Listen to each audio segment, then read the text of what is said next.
इनके भूलैहा जन बहिन के राखी वाला दिन के भूलैहा जन बहिन के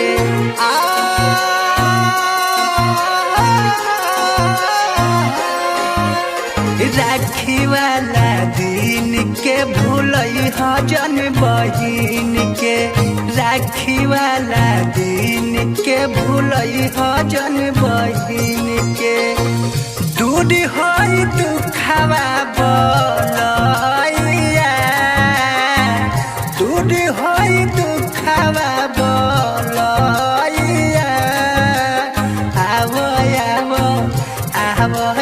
भैया बांध दी रखिया कलैया आवो आवो आवो भैया